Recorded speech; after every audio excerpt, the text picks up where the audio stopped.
Hi there YouTube, Big G back again with another video, and as I mentioned in the previous one, I want to show you my current SPECTRAVIDEO collection, where I am sitting at and what I possibly maybe can trade with. Maybe somebody's out there's got something that I don't have, can let you know what I'm looking for.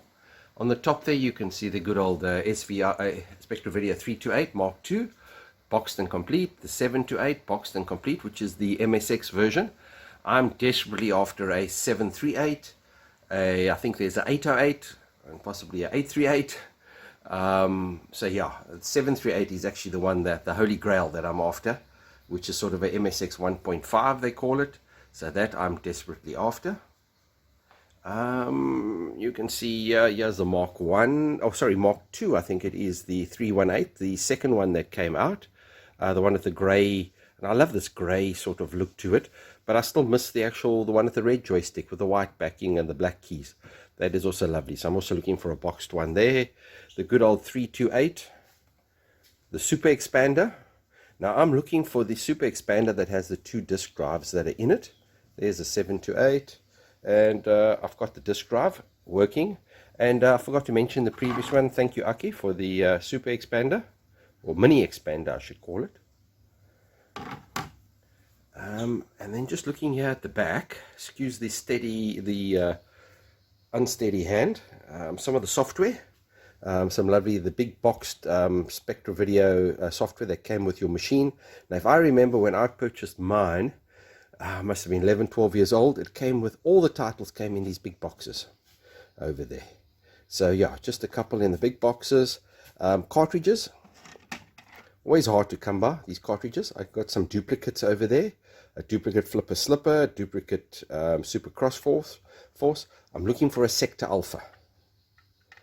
And then from the tape software, I don't know if you can see underneath there, tape software, Spectra File Cabinet and Spectra Type, I've got duplicates. Introduction to Basic, Spectra Diary, I've got duplicates. Spectra Checkbook, Home Economist, lots of Spectron and Armored Assault duplicates.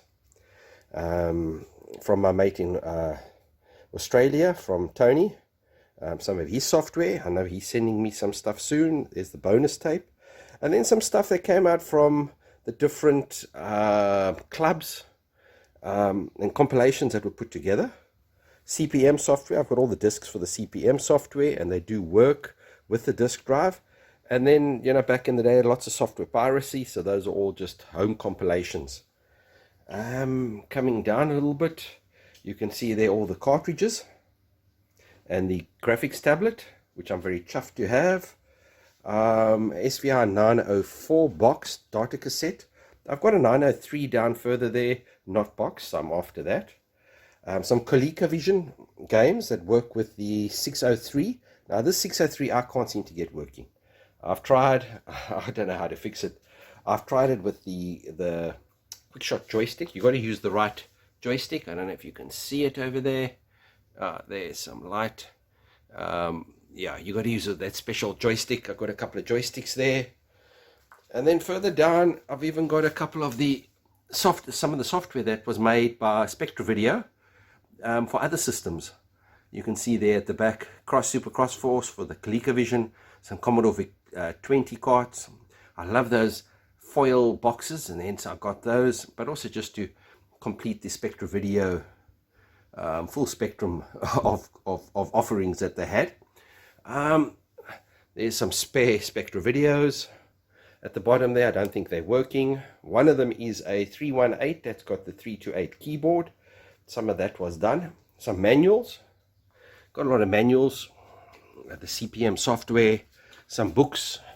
This was a South African author, Magic SPECTRAVIDEO. I got some assembler stuff, lots of stuff from the different clubs, as well as a lot of spare booklets that I've collected over the years for the different peripherals. And yeah, that's about it. So some of the stuff that I'm after, guys, is a 738, obviously, any of the hardware that I don't have, and then the nice big Super Expander with the 2 disk drives that are in it. That would be great. So if you do have anything like that that you're willing to trade or sell at a reasonable price, I would be most interested. And that's the state of my SPECTRAVIDEO collection. You can see next door to it there. I've cut back a huge amount of 8-bits to make space, but I still got my Spectrums and some Atari stuff there, and some Atari, my Philips G7000 Creative Visions, and some other systems. But at least now in my games room, I'll just do a quick pan around, I've got space. I've just kept one arcade machine, the one that I built myself. I got a lot more space now so that I can carry on with my hobbies. You can see here, this is my metal detecting stuff. I do a lot of relic hunting for metal detecting. These are all from the Boer War. The badges, love the badges, that's what I'm after. From the Boer War, the late 1800s, silver, printers plates and that sort of stuff. My other hobby, 3D printing, and then some other stuff. But at least now I've got space in my games room after selling off a lot of my collection. So guys, yeah, that's all from me. Cheers, and remember, keep it retro.